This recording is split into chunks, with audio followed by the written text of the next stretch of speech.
अस्सलामु अलैकुम प्यारे दोस्तों।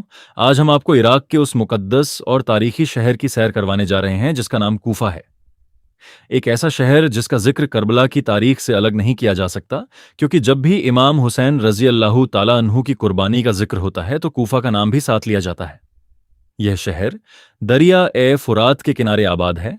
नजफ से लगभग 10 किलोमीटर और बगदाद से लगभग 170 किलोमीटर की दूरी पर मौजूद है। और आज के दौर में नजफ और कूफा इतने करीब आ चुके हैं कि दोनों शहर एक दूसरे का हिस्सा महसूस होते हैं। गर्मियों में यहाँ तापमान 50 डिग्री सेल्सियस तक पहुंच जाता है, लेकिन इसके बावजूद हर साल दुनिया भर से लाखों ज़ायरीन यहाँ आते हैं। और शहर की एक बड़ी माशियात इन्हीं ज़ायरीन से जुड़ी हुई है, क्योंकि होटल, दुकानें, ट्रांसपोर्ट और बहुत से कारोबार इन्हीं की वजह से चलते हैं। कूफा सिर्फ एक तारीखी शहर नहीं, बल्कि इल्म, इबादत, कुर्बानी, सब्र और वफादारी का मरकज़ भी है। यहाँ मौजूद मस्जिद ए कूफा इस्लाम की सबसे मुक़द्दस मसाजिद में शुमार होती है और कहा जाता है कि बहुत से अंबिया ए कराम ने यहाँ इबादत की, जबकि कई सहाबा ए कराम भी यहाँ तशरीफ़ लाए। यही वह शहर है जहाँ हज़रत इमाम अली रज़ी अल्लाहु ताला अन्हु ने अपनी खिलाफत के आखिरी 4 साल गुजारे और इसे इस्लामी दारुल हुकूमत बनाया। आपके दौर में दुनिया के अलग अलग इलाकों से लोग यहाँ इल्म हासिल करने आते थे और इंसाफ पर आधारित इस्लामी निज़ाम का एक शानदार नमूना दुनिया ने देखा।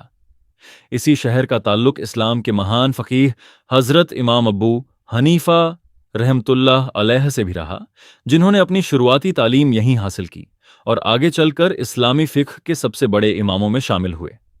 कूफा को बागियों की सरजमीन भी कहा जाता है, क्योंकि यहाँ के लोगों ने हज़ारों ख़त लिखकर हज़रत इमाम हुसैन रज़ी अल्लाहु ताला अन्हु को आने की दावत दी, लेकिन जब हालात बदले तो बहुत से लोग पीछे हट गए।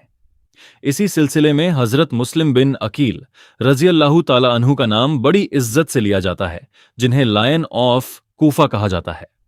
जब इमाम हुसैन ने हालात जानने के लिए उन्हें अपने नुमाइंदे के तौर पर भेजा तो हज़ारों लोगों ने उनका इस्तकबाल किया और बैत की, लेकिन बाद में उबैदुल्लाह बिन ज़ियाद ने लोगों को डराया, धमकाया और लालच देकर उनका साथ छुड़वा दिया। इसके बावजूद हज़रत मुस्लिम बिन अकील आखिरी दम तक हक पर कायम रहे और शहादत का दर्जा हासिल किया। इसी तरह हज़रत हानी बिन उर्वा ने उन्हें अपने घर में पनाह दी और तमाम मुश्किलों के बावजूद हक का साथ नहीं छोड़ा और शहीद कर दिए गए। मस्जिद कूफा के एक हिस्से में आज भी हज़रत मुस्लिम बिन अकील और मुख्तार सकफ़ी के मज़ार मौजूद हैं, जबकि दूसरी तरफ सब्ज गुंबद के नीचे हज़रत हानी बिन उर्वा का रोज़ा मुबारक मौजूद है। इसी शहर में हज़रत मैसम तुम्मार का मज़ार भी मौजूद है, जो हज़रत अली के बेहद करीबी साथी थे और खजूरों की तिजारत की वजह से तुम्मार के नाम से मशहूर हुए। मस्जिद ए कूफा का अंदरूनी हुस्न इंसान को हैरत में डाल देता है, जहाँ सफ़ेद संगमरमर, खूबसूरत मेहराबें, बुलंद सुतून और शानदार नक्शो निगार इंसान को सदियों पुरानी इस्लामी तारीख की याद दिलाते हैं। यहाँ एक कदीम पत्थर का सुतून भी मौजूद है, जिसकी मदद से लगभग 1400 साल पहले नमाजों के औकात का अंदाज़ा लगाया जाता था। इसी मस्जिद में एक कदीम कुआं भी है, जिसके बारे में कुछ रिवायतों में आता है कि हज़रत नूह अलैहिस्सलाम के दौर के अजीम सैलाब का आगाज़ इसी जगह से हुआ था और बाद में पानी यहीं से वापस चला गया था।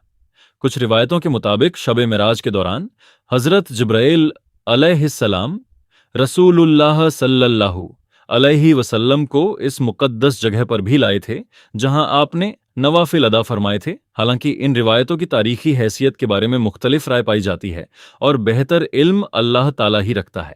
19 रमज़ान की सुबह इसी मस्जिद में वह दर्दनाक वाक़िया पेश आया जब इब्ने मुल्जिम नामी खारजी ने हज़रत इमाम अली पर जहरीली तलवार से हमला कर दिया, जबकि आप फज्र की नमाज पढ़ा रहे थे। उसके बाद आपको आपके घर ले जाया गया, जहां आपने अपनी जिंदगी के आखिरी 2 दिन गुजारे और आखिरी लम्हात तक इंसाफ, तकवा और अल्लाह के खौफ की नसीहत करते रहे। फिर 21 रमज़ान को आप अपने रब से जा मिले।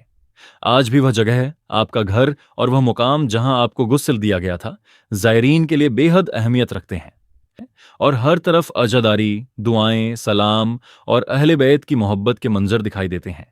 अगर कोई पाकिस्तान से यहाँ आना चाहे तो उसे नजफ इंटरनेशनल एयरपोर्ट पर उतरना पड़ता है और वहाँ से लगभग 20 से 30 मिनट में कूफा पहुँचा जा सकता है।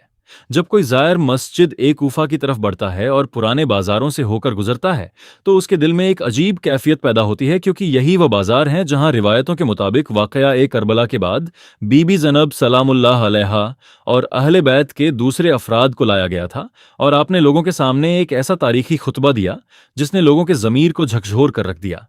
आज भी जब कोई इन गलियों, मुक़द्दस मसाजिद, मज़ारात और तारीख़ी मकामात से गुज़रता है तो उसे इस्लाम की अजीम तारीख़, अहले बैत की कुर्बानियाँ, वफ़ादारी, सब्र, इस्तिकामत और इंसाफ की वह रोशन मिसालें याद आती हैं जो क़यामत तक दुनिया के लिए एक रहनुमाई का ज़रिया बनी रहेंगी और इंसान का दिल मोहब्बत, अदब, गम और रूहानी सुकून से भर जाता है।